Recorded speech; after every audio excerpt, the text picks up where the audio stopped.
দীর্ঘ সময় পর শিরোপা খরা কাটিয়ে বিশ্বকাপ জিতেছে ভারত। রোহিত কোহলিদের সঙ্গে বিশ্বকাপ উদযাপনের অপেক্ষায় দেশটির কোটি সমর্থক। তবে সহসাই তাদের সে ইচ্ছে পূরণ হচ্ছে না, কারণ টিম হোটেল থেকে বেরোতে পারছেন না ম্যান ইন ব্লুরা।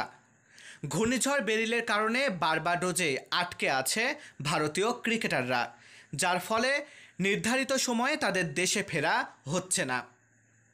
জনপ্রিয় ক্রিকেট ভিত্তিক ওয়েবসাইট ক্রিকবাজের তথ্য অনুসারে টুর্নামেন্টের প্রাথমিক সূচি অনুযায়ী সোমবার ব্রিজটাউন ত্যাগ করার কথা ছিল ভারতের দল।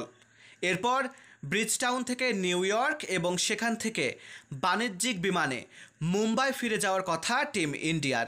তবে আপাতত সেই পরিকল্পনা ভেস্তে গেছে, কারণ ঘূর্ণিঝড় বেরিলের প্রভাবে আন্তর্জাতিক সব ফ্লাইট বাতিল করা হয়েছে।